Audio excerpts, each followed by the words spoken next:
Next guest is already a busy mum of one and stepmom to three, and she's just weeks away from welcoming another addition into the family. Now she's hoping to guide other blended families with her brand new children's book. Please welcome Kate Ferdinand. Take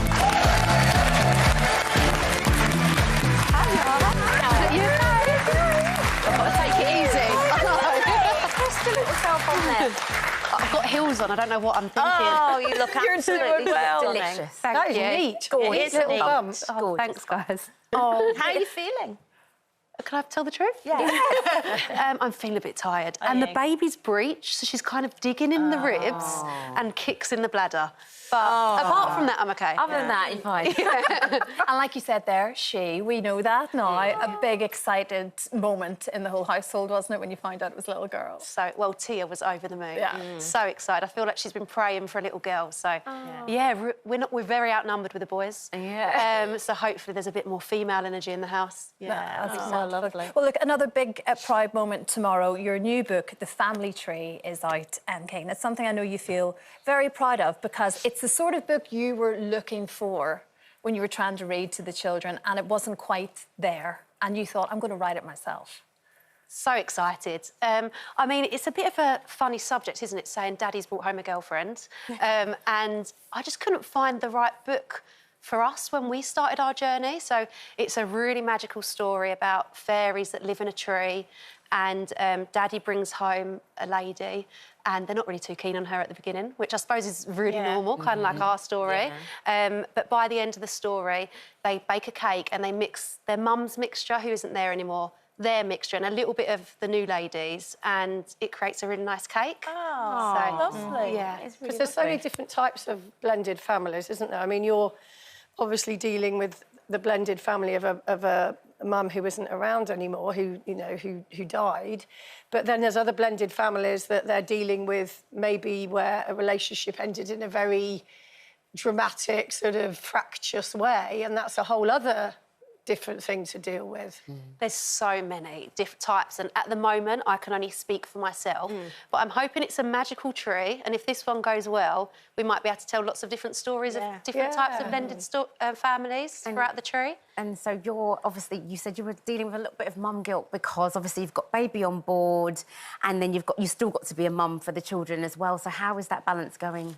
You can tell the truth, it's fine. Some days I feel like I'm mum of... Like, today's been a good mum day. Yeah. I woke up, I'd done smoothies and eggs and I was feeling really good. Yesterday was not a good one, and it's hard to balance, I've got to be honest. Sometimes I just don't get the balance right, but I'm trying not to put too much pressure on myself. Well, because I think every mum, we've talked about it here loads, haven't we? I think you have mum guilt all the way, from the time they're born, really, and no one really explains that to you before you have a baby, do they? But, I mean, my eldest is 34 and I still feel guilty every day. Oh, God, I've not got much hope then, have I? That's just the way it turned out, you know what I mean? Could have done better. Never mind. And I say you've got your stepchildren, 17, 14 and 12, so you've got a couple of built-in babysitters there as well. They're unbelievable with Cree, who's 2 now. It's so special to see them together, so...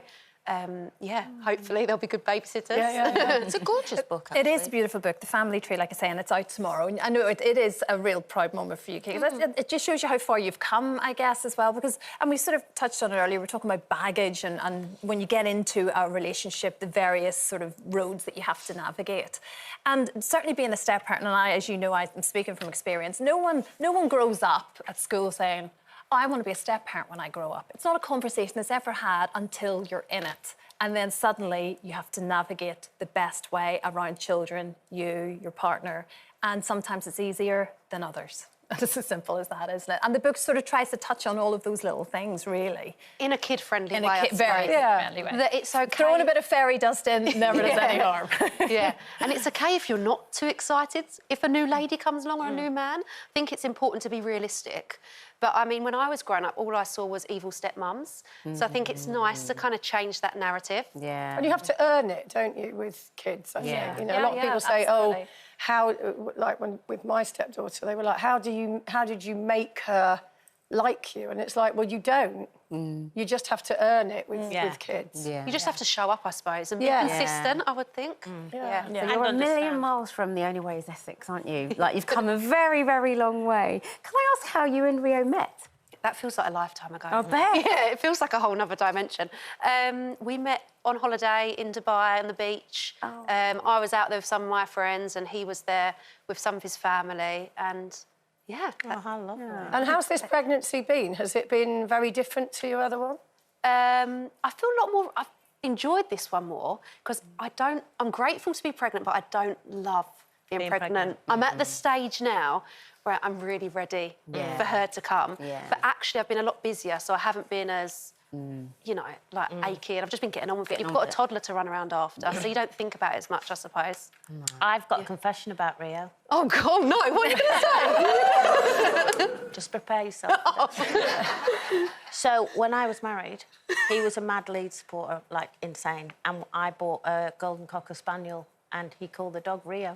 But that's better than what I thought you were And going to then, say. no, it gets worse. And then Rio left, didn't he? And went to Man United. And my husband wouldn't call the dog by its name.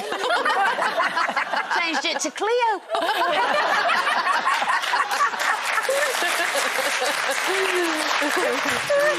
Funny.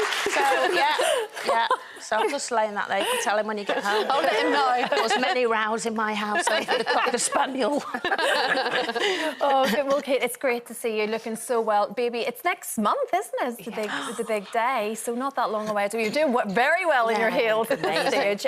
Thank you so much for coming in. The family treat's out tomorrow. And send our love to everybody back home. Thank and you. best of luck. Thank you so much. Kate Ferdinand.